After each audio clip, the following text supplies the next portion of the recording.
something big is happening, and it's not getting the attention it deserves. The United States just rolled out what's being called Trump's new trade order, and while most of Canada is bracing for a storm, Alberta might just be the one province walking away with a smile.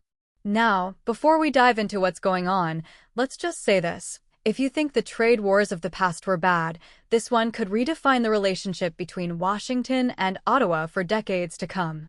But here's the twist. Not everyone in Canada is losing. The details of Trump's new plan have been trickling out quietly. No official press conference, no dramatic signing ceremony, just a quiet reshuffling of trade priorities buried inside a stack of economic realignment measures. But the language, the tone, and the targets are impossible to ignore. Canada, once again, is right in the crosshairs. At the center of it all, critical energy, agricultural exports, and cross-border investment. Washington wants to rebalance its trade ties, a move that sounds neutral enough until you start reading the fine print. Because behind the bureaucratic wording lies something far more aggressive. U.S. officials have been instructed to prioritize domestic partners and energy producers aligned with strategic American interests. And if that sounds like a polite way of saying we're cutting out the middlemen, you're not wrong. But here's where things get interesting. According to insiders, Alberta's oil and gas sector, long seen as the beating heart of Western Canada's economy, isn't being shut out. In fact, it's being quietly courted. The new order reportedly opens a path for regional partnerships with energy-friendly jurisdictions, and guess which province has been building backdoor ties with U.S. energy states for months? That's right, Alberta. Premier Danielle Smith has been playing her cards close to her chest lately, but if you've been following her moves, the meetings in Houston, the private talks with Texas energy executives, the recent speech about building North American energy independence, it's hard not to connect the dots. While Ottawa's still stuck debating carbon targets, Alberta seems to be negotiating something entirely different. Something more lucrative. And this could explain the sudden silence from Prime Minister Mark Carney's office. Normally, Ottawa's quick to condemn any hint of U.S. trade aggression, but this time, nothing but vague statements about ongoing consultations and economic flexibility. Behind closed doors, officials are reportedly furious, not just because of the policy itself, but because Alberta might have known about it before they did. Think about that for a second. A U.S. trade order targeting Canada, but potentially benefiting one province. That's not just a trade shift. That's a geopolitical earthquake.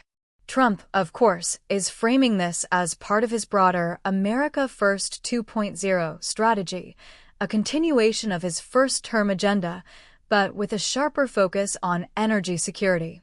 He's made it clear that the U.S. won't rely on what he calls unfriendly or unreliable partners for resources. But in the same breath, he's praised Alberta's pro-energy leadership and commitment to free market values. Sound familiar? It should. Trump's team has been hinting at a North American energy corridor, one that bypasses Ottawa entirely. Pipelines, refineries, investment deals, all flowing directly between U.S. states and provinces that share a similar vision. No federal red tape. No Canadian bureaucracy. Just business. And if that sounds like Alberta's dream scenario, well, that's exactly why so many people in Ottawa are panicking right now. Sources close to the Prime Minister's office have reportedly described the trade order as a deliberate attempt to fracture Canadian unity. One even called it economic sabotage dressed as opportunity. But here's the uncomfortable truth.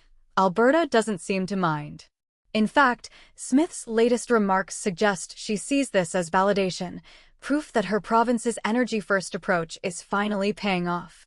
Now, officially, she hasn't endorsed Trump's plan. But her tone lately has been telling. In a recent interview, she said, "If global markets want what Alberta produces, we won't apologize for succeeding." It's a statement that might sound harmless on its own, but in this context, it almost sounds like a message to Washington. Alberta's open for business, with or without Ottawa. And here's where it gets even more intriguing. There's talk, unconfirmed of course, that a new Alberta-based consortium is already in discussions with U.S. investors about joint energy projects. Not federal ones. Not national ones. Regional. Direct. Quietly authorized through backchannels. If that's true, it would mark a massive shift in how Canada's energy economy operates. It would mean one province is effectively charting its own trade path with America while the rest of the country tries to catch up. And let's not forget how this all plays politically. For Trump, it's a win-win. He strengthens U.S. energy independence while driving a wedge between Canada's federal leadership and its most resource-rich province. For Carney, it's a nightmare, a reminder that his cautious, climate-focused policies aren't winning over everyone, especially not in the West. And for Smith, it's validation that her strategy of standing firm against Ottawa's centralization might actually be paying off. So what happens next?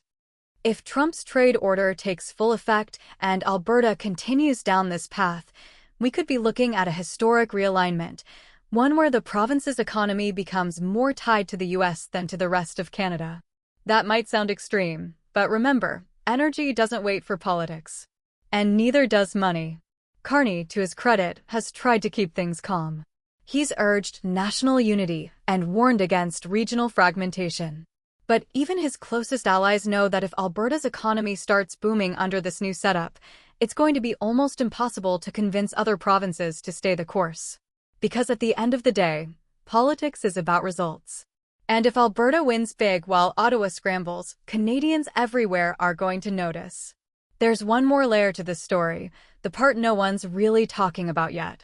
Trump's trade order isn't just about tariffs and energy. It's also about influence.